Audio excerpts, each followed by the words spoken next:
Hay una secuencia que se repite en la historia económica y que ha destrozado tres grandes economías nacionales en los últimos 100 años. Y aquí, en 2025, estamos siguiendo esa misma secuencia línea por línea, cifra por cifra, como si estuviéramos obedeciendo el mismo manual que terminó en catástrofe cada vez. En 1923, Alemania la siguió. Su dinero de papel se volvió papel tapiz. Una barra de pan costó 200.000 millones de marcos. Los empleadores pagaban el salario 2 veces al día porque a la hora del almuerzo, la mitad del poder adquisitivo ya había desaparecido. Ahorros de toda una vida se esfumaron en días. La clase media fue borrada. En 2008, Zimbabue repitió la jugada. Imprimió un billete de 100 billones de dólares que ni siquiera alcanzaba para un billete de autobús. La inflación anual llegó a 89,76% seguido de 21 ceros. Los precios se duplicaban aproximadamente cada 24 horas. La moneda no solo se debilitó, murió. En 2018, Venezuela repitió el patrón. La gente perdió de media 24 libras de peso porque no podía pagar comida. Médicos se prostituyeron para poder comer. La moneda perdió el 99,9% de su valor en 5 años. Un país con las mayores reservas de petróleo del mundo cayó en un colapso económico total. 3 países. 3 colapsos completos de su moneda. La misma secuencia cada vez. Y aquí está lo que debería alarmarte. Desde 2020, Estados Unidos y los bancos centrales de todo el mundo han creado más dinero que esos 3 países juntos antes de sus colapsos. No solo vamos por el mismo camino. Hemos pisado el acelerador. Este es el mapa de cómo las naciones arruinan su moneda. ¿Por qué sus dirigentes siempre insisten en que su caso es distinto? ¿Y por qué las cuentas apuntan a que nosotros vamos después? Antes de exponer los pasos, necesitas ver qué significa la hiperinflación en la vida real, no en teoría, sino en la calle cuando el dinero muere. El umbral formal es inflación por encima del 50% mensual. Eso equivale a que los precios se duplican cada 30 días. Cuando muerde, va más rápido. En las fases peores, los precios se duplican a diario y luego por hora. Imagina esto. Comienzas a trabajar el lunes por la mañana. Tu paga entra al mediodía. A las 17:00, un tercio de ese poder adquisitivo ya se evaporó. El supermercado ha cambiado las etiquetas 2 veces desde la comida. La gasolinera actualiza el cartel cada hora. Corres para cambiar efectivo por algo real antes de que tus billetes se conviertan en papel muerto. Y todos los demás también corren. Las estanterías quedan vacías en horas. Los billetes en tu bolsillo queman. Debes deshacerte de ellos ya porque mañana comprarán la mitad. Los ahorros de 30 años desaparecen en semanas. Las pensiones se vuelven insignificantes. Las pólizas pagan en billetes que no alcanzan para cenar. Los bonos se convierten en papel inútil. Quien confió en el sistema, ahorró en la moneda nacional y hizo lo correcto. Lo pierde todo. No es un experimento mental. Es Alemania, Zimbabue y Venezuela. Y ocurrió porque sus gobiernos intentaron imprimir para resolver problemas que la impresión no puede resolver, mientras se convencían de que el peligro no les alcanzaría. Así se desarrolló 3 veces con la misma lógica. Empecemos con la primera hiperinflación moderna, la Alemania de Weimar, 1923. Este es el molde. Todo lo posterior lo ha replicado. Tras la Primera Guerra Mundial, Alemania enfrentó reparaciones fijadas en 132.000 millones de marcos oro, unas 50.000 toneladas de oro, aproximadamente 1,4 billones de dólares actuales. Alemania no los tenía. Los daños de guerra destrozaron la producción. El desempleo se disparó. Los ingresos fiscales colapsaron. El gobierno afrontó una elección tajante: suspender pagos y arriesgar ocupación, o imprimir dinero para intentar pagar. Imprimieron. Ahí empieza cada hiperinflación. Un Estado que no puede o no quiere vivir con sus ingresos. Al principio, la expansión parecía manejable. Desde 1919, el Reichsbank aumentó la oferta monetaria. Los precios subieron, pero sin apocalipsis. Los funcionarios dijeron que era temporal, necesario para reconstruir. Confía en el plan. En 1921, el dólar cambiaba a 60 marcos. Mal, pero soportable. Luego llegó 1922. Francia ocupó el Ruhr, el corazón industrial, para forzar pagos que Alemania no podía hacer. Los trabajadores hicieron huelga. La producción se detuvo. El gobierno siguió pagando a los huelguistas con papel recién impreso, cada vez más. Esa fue la fase de aceleración, el punto de no retorno. A fin de año, un dólar costaba 7.400 marcos. Muchos aún creían que las autoridades controlaban la situación. No era así. La impresión cruzó la línea entre política y autodestrucción. En 1923, el fracaso fue evidente. Enero, 17.000 marcos por dólar. Julio, 350.000. Agosto, 4,6 millones. Octubre, 25.000 millones. Noviembre, 4,2 billones de marcos por dólar. Tradúcelo a la vida diaria. En enero de 1923, una barra de pan costaba 250 marcos. En noviembre, la misma costaba 200.000 millones. Un huevo costaba 80.000 millones. Un kilo de mantequilla, si se encontraba, 6 billones. Las empresas pagaban 2 veces al día. La gente corría a gastar al mediodía antes de que la tarde destruyera el valor. Los restaurantes reimprimían los precios en mitad de la comida. Carretillas transportaban efectivo, no riqueza. Las familias quemaban billetes para calentarse porque era más barato que la leña. La clase media fue demolida. Los ahorradores en marcos lo perdieron todo. Cualquiera con ingresos fijos, pensiones, salarios, cupones, quedó arruinado de la noche a la mañana. La confianza social se quebró. La delincuencia se disparó. Los extremismos florecieron. De ese colapso salieron los nazis. La hiperinflación no solo aplastó la moneda, desgarró la sociedad, corroyó la confianza en el Estado y en los mercados y ensombreció el futuro. Alemania juró nunca más.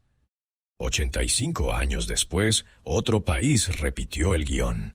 Zimbabue en los 2000 tenía infraestructura, población educada y robustas exportaciones agrícolas, el granero de África. Luego el gobierno de Mugabe tomó decisiones que destruyeron la economía en menos de una década. En 2000 se confiscaron y redistribuyeron granjas de propietarios blancos. La producción cayó. Las exportaciones se pararon. El PIB se contrajo. La recaudación fiscal cayó. El gobierno encaró la misma elección que Alemania: ajustar el gasto a los ingresos o imprimir para cubrir el hueco. Imprimió. En 2003 la inflación fue 600%. Terrible, pero aún no terminal. Los funcionarios dijeron que era temporal. Culparon a sanciones y a terceros, nunca a las imprentas. En 2006 la inflación fue del 200%. El Banco de la Reserva siguió emitiendo para pagar salarios, al ejército y proyectos impagables. Luego llegó la aceleración. En 2007 la inflación alcanzó 100.000%. Se vaciaron estantes, cerraron fábricas, la gente huyó. La respuesta: más impresión y controles de precios. Eso siempre lo empeora. Los productores no pueden vender a pérdida, así que la oferta desaparece. Los precios del mercado negro se disparan. En 2008, Zimbabue entró en los récords. Enero, 100.000% de inflación. Abril, 150.000%. Junio, 11 millones rayento. En julio dejaron de publicar datos. Economistas estimaron 89,76% seguido de 21 ceros en tasa anualizada. En términos simples, los precios se duplicaban cada 24 horas. Una gaseosa que valía $1 zimbabuense el lunes valía 2 el martes, 4 el miércoles, 8 el jueves. El lunes siguiente, 128. El banco emitió un billete de 100 billones de dólares. No es error. No alcanzaba para 3 huevos. La gente abandonó la moneda. Barter, dólares estadounidenses, rands sudafricanos, cualquier cosa salvo dólares de Zimbabue. El PIB cayó 50%. El desempleo llegó a 94%. La persona promedio perdió 24 libras por hambre. La esperanza de vida pasó de 60 a 34 años en una década. Brotes de cólera. Colapso de infraestructuras. Ruptura social. En 2009, Zimbabue desechó su moneda. La había impreso hasta matarla. El dólar zimbabuense, antes más fuerte que el dólar estadounidense, desapareció. Quienes ahorraron en moneda local lo perdieron todo. Décadas de trabajo, borradas. De nuevo, el mundo dijo que a ellos no les pasaría. Zimbabue era único. No lo era. Era el mismo patrón. 10 años después, otro país lo demostró. Venezuela, con las mayores reservas probadas de petróleo del planeta, más que Arabia Saudí, era en 2001 el país más rico de Sudamérica por PIB per cápita, con sanidad universal, educación gratuita y una democracia operativa. Después, Hugo Chávez y luego Nicolás Maduro tomaron las mismas decisiones típicas de la hiperinflación. Enormes expansiones del gasto social sin ingresos equivalentes, nacionalizaciones, controles de precios y, cuando los impuestos no alcanzaron, impresión para cubrir el déficit. Entre 2012 y 2017, la oferta monetaria creció 14.000%, no 14.000. La imprenta costeó gasto y déficit. En 2016, la inflación fue 800%. Estantes vacíos. Las autoridades culparon al acaparamiento, a especuladores y a la guerra económica, nunca a la emisión. Los controles obligaron a vender por debajo de costos, así que la producción se paró. La oferta se evaporó. En 2017, la inflación llegó a 2.600%. La gente comía de la basura. Desaparecieron animales de zoológicos, luego hallados descuartizados para carne. Los hospitales se quedaron sin básicos, la red eléctrica fallaba con frecuencia, el bolívar moría, pero la impresión siguió. En 2018, la caída se aceleró. La inflación logró 1,3 millones%, luego 2,6 millones, con estimaciones cerca de 10 millones antes de fin de año. A ese ritmo, una docena de huevos que valía 200 bolívares en enero costaba 200 millones en diciembre. El Estado imprimió un billete de 1.000 de bolívares. En meses no compraban ni un café. En 2018 quitaron 5 ceros y crearon el bolívar soberano. Fracasó de inmediato. En 2021 quitaron otros 6. También fracasó. Para 2019, más de 5 millones de venezolanos habían huido, aproximados y 7% de la población. Quienes se quedaron perdieron de media 24 libras por desnutrición. Médicos, docentes e ingenieros dejaron su profesión. Algunos se prostituyeron. Muchos emigraron. El PIB se desplomó 75%, peor que la Gran Depresión y más profundo que el de Alemania tras la Segunda Guerra. La producción petrolera, sangre de la economía, cayó 70% por falta de mantenimiento. Hoy, Venezuela está de hecho dolarizada. La mayoría de las transacciones se realizan en dólares, no en bolívares. La moneda que sobreimprimieron es inútil, y cualquiera que guardó ahorros en bolívares esperando estabilización lo perdió todo. 3 casos: Weimar, Zimbabue, Venezuela. Lugares, épocas y políticas distintas.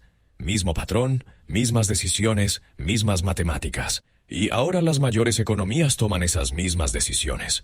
Desglosa la secuencia y el presente se entiende. El ciclo es mecánico. Un shock real golpea producción e ingresos. El déficit se agranda. Las autoridades enfrentan una trilema: recortar, subir impuestos o financiarse con dinero. La política rechaza recortes. El tiempo derrota los impuestos y el riesgo de refinanciación castiga el impago. Así sube la emisión y el Banco Central la absorbe. El crecimiento del dinero supera a la producción real. Las expectativas cambian. La velocidad del dinero sube y la unidad de cuenta pierde credibilidad. Indexación y reprecios frecuentes meten la inflación de ayer en los contratos de mañana. Cuando los hogares adelantan compras y las empresas acortan plazos, la demanda de saldos reales colapsa. El señoreaje llena el hueco por un rato y luego choca con su límite. La gente huye de la moneda más rápido de lo que el Estado puede imprimirla. El capital evita duración, suben las primas a plazo y el gobierno entra en dominancia fiscal. O capta los rendimientos y sacrifica la moneda, o defiende la moneda y detona el presupuesto vía intereses. Cada parche temporal, controles de precios, subsidios, crédito dirigido, controles de capital, erosiona la oferta, empuja la actividad fuera de libros y acelera la dolarización o el trueque. El patrón no necesita pánico mediático para avanzar. Lo impulsan incentivos, balances y confianza erosionada. Por eso el cuándo es incierto, pero el destino es predecible cuando el lazo se aprieta. Fase 1. El detonante. Toda hiperinflación comienza con un shock. Alemania tuvo reparaciones. Zimbabue colapso agrícola. Venezuela caída de ingresos petroleros más controles estatales. El shock abre un agujero fiscal. Cae la recaudación mientras los compromisos de gasto persisten o crecen. Mecánicamente, se reduce la base imponible mientras las obligaciones nominales, salarios, pensiones, subsidios, servicio de deuda, son rígidas o indexadas. La cuenta externa empeora. Menos exportaciones o peores términos de intercambio debilitan la moneda, encareciendo importaciones y energía, lo que comprime aún más los ingresos reales. Se activan estabilizadores automáticos, subsidios, desempleo, a la vez que suben los gastos de emergencia, seguridad, salud, servicios. Los rezagos de cobro muerden. Los impuestos se calculan sobre precios viejos y cuando entra el efectivo ya vale menos.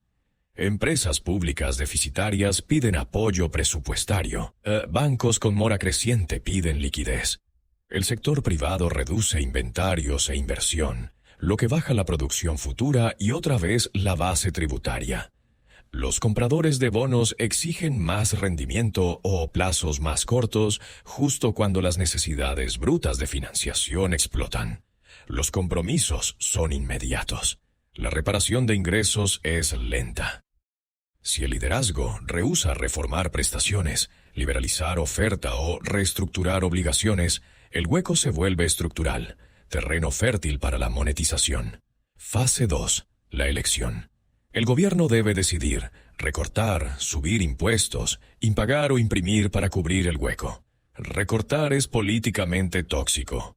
Subir impuestos no recauda lo bastante con rapidez.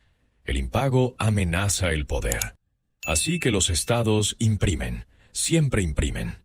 En la práctica, imprimir es que el Banco Central intermedia el déficit, anticipos directos, compras de bonos o colocación forzosa en balances cautivos, bancos, fondos de pensiones, aseguradoras. QE, control de la curva y pesos regulatorios fabrican demanda de deuda soberana a tipos administrados, convirtiendo riesgo de duración en base monetaria. Las subidas de impuestos enfrentan bases elásticas y evasión. Tipos más altos encogen la economía formal. Gravámenes excepcionales aceleran la fuga de capital. Los recortes chocan con plantillas rígidas y subsidios que sostienen coaliciones. La reestructuración externa trae sanciones o cierre de mercados. Bajo dominancia fiscal, la reacción del Banco Central se pliega a Hacienda. No puede subir bastante los tipos para desinflar sin explotar el coste de intereses. Así, financiar con dinero es el mal menor inmediato. Para contener síntomas llegan topes de precios, controles de divisas y licencias de importación.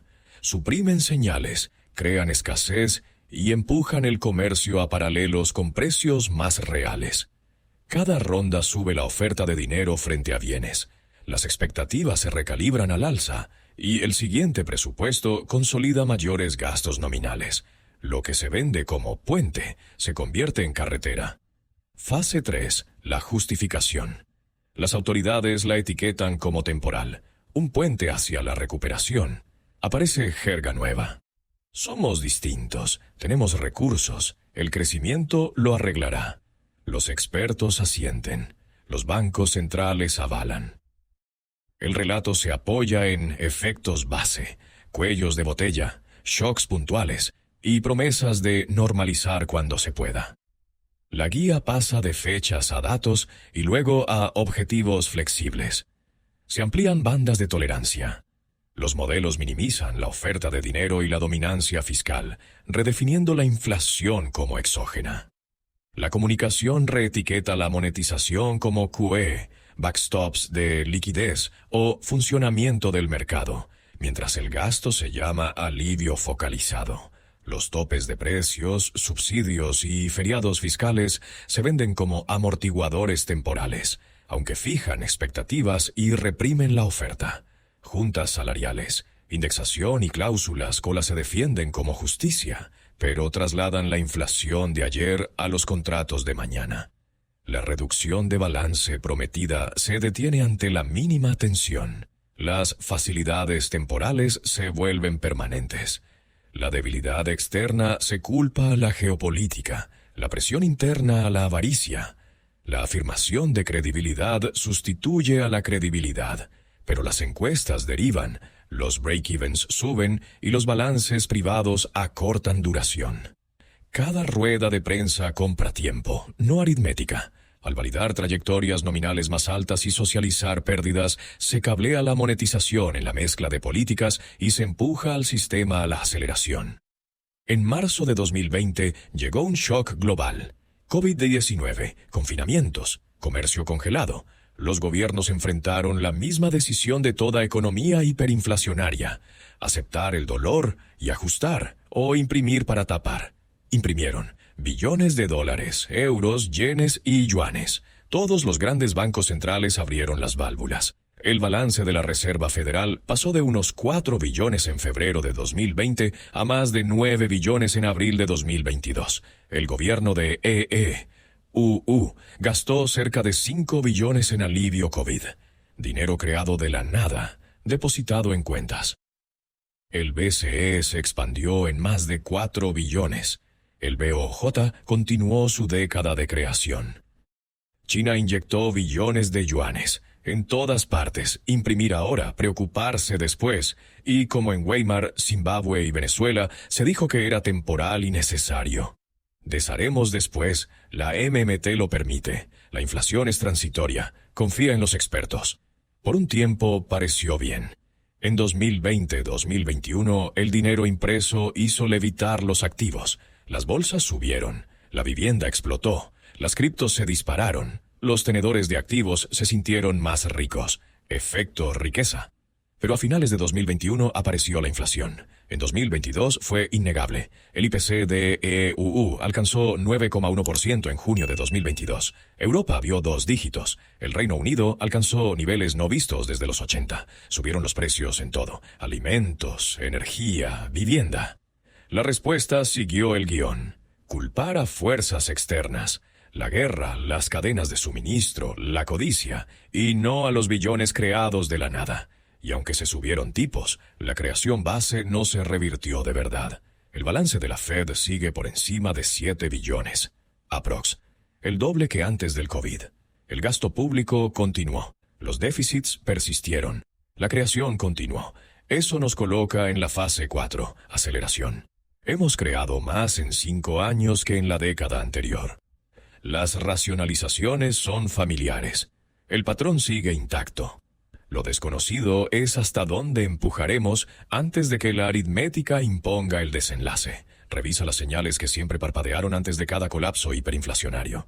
¿Explosión de la oferta monetaria?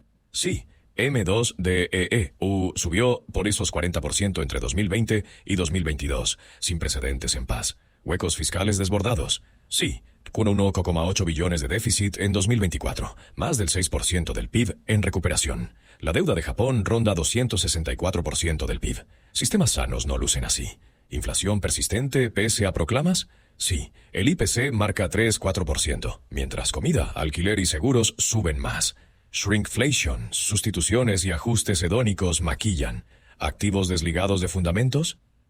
Sí. Índices en máximos con salarios reales rezagados y generaciones fuera de la vivienda. Desigualdad en extremos propios de los años 20. ¿Pérdida de fe en la moneda? Sí, Bitcoin existe por la desconfianza en bancos centrales. Oro en récords. BRICS probando vías alternativas. Bancos centrales extranjeros reduciendo dólares. ¿Impulso político para gasto perpetuo? Sí, cada nueva causa justifica más gasto y más emisión. Clima, infra, defensa, social. Siempre hay motivo. Nunca hay final. Alemania creía que pararía tras las reparaciones. Zimbabue tras estabilizar la reforma agraria. Venezuela cuando subiera el petróleo. Ninguno paró. Una vez que corre la imprenta, parar exige afrontar consecuencias ya fijadas, y ningún gobierno se ofrece al colapso. El patrón está aquí. Lo estamos siguiendo. Las únicas preguntas abiertas son la velocidad y la gravedad. 3 veces en el último siglo, grandes economías recorrieron esta senda. Weimar, Zimbabue, Venezuela. Cada una alegó ser distinta. Todas perdieron ante las matemáticas. No puedes imprimir prosperidad, no puedes conjurar riqueza de la nada, y no puedes retrasar indefinidamente las consecuencias de expandir el dinero. La factura siempre llega, solo se desconoce la fecha. Que fija esa fecha no son los discursos ni los pronósticos, sino la mecánica. Brechas fiscales crónicas financiadas por el Banco Central. Un dinero que corre más que la producción real. Una velocidad en alza porque los hogares cambian efectivo por bienes. Y el retorno de salarios indexados y precios administrados.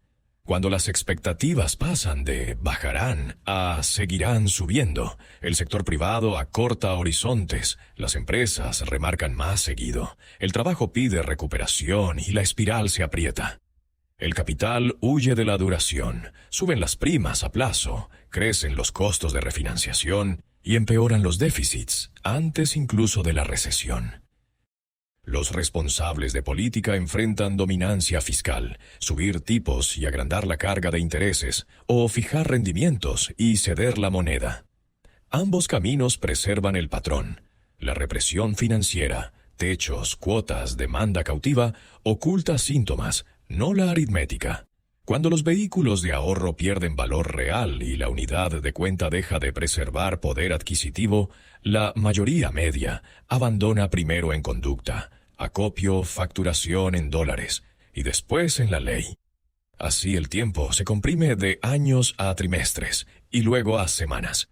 Desde 2020, las mayores economías han creado más dinero que esos 3 casos antes de sus colapsos. La Reserva Federal, el BCE, el BOJ y el PBOC han seguido el mismo guión que falló 3 veces. Se nos dice que ahora es distinto. Mejores herramientas, mejores economistas, mejores modelos. Podemos gestionarlo. Exactamente eso dijeron en Weimar, en Zimbabue y en Venezuela, hasta el día en que la moneda se rompió. La comodidad descansa en modelos que tratan crecimiento del dinero, postura fiscal y expectativas como variables separables. En la práctica, van unidas. La QE infló balances públicos y privados. Revertirla expone fragilidades de duración y liquidez, por lo que el endurecimiento se frena antes de restaurar la estabilidad de precios. Mientras los déficits estructurales siguen, los estabilizadores automáticos se expanden en las caídas y los intereses se capitalizan sobre una base mayor, obligando a más emisión. Los gobiernos buscan programas puntuales, subsidios temporales, topes y gravámenes extraordinarios. Cada uno distorsiona la oferta, comprime márgenes y exige más transferencias financiadas con nueva deuda. Los bancos centrales hablan de independencia, pero el mercado lee la restricción. Si cae el crecimiento o cruje el crédito, los balances se reexpanden. Gestores de reservas se diversifican, proveedores exigen plazos más cortos y hogares migran a activos más duros, oro, dólares, cripto, reales, erosionando el papel de la moneda doméstica. El guión no necesita pánico. Avanza a través de estas decisiones, racionales por separado, desastrosas en conjunto. Las herramientas son mejores, las disyuntivas peores. El guión no cambió, solo la escala. La historia no se repite al carbón, pero rima. Y ahora la rima es fuerte. Estamos en la fase 4, aceleración, el punto donde todos los casos previos perdieron control, donde cada ronda de impresión exigió otra, donde la inflación se volvió exponencial y la moneda entró en espiral de muerte. Puede que exista una salida. Tal vez los bancos centrales modernos puedan deshacer unos 20 billones de dólares recién creados sin consecuencias graves. Tal vez logren enhebrar una aguja que nunca se ha enhebrado. Tal vez esta vez sea distinto. El patrón dice lo contrario. Las cuentas dicen lo contrario. Y la historia, que ya registró este proceso 3 veces, sugiere que vamos a reaprender la misma lección por las malas. Si esto cambió tu visión de lo que viene, mantente atento, porque cuando la secuencia se complete, entender qué pasó y por qué importará. Las respuestas están en el registro histórico, y ese registro señala exactamente dónde mirar ahora.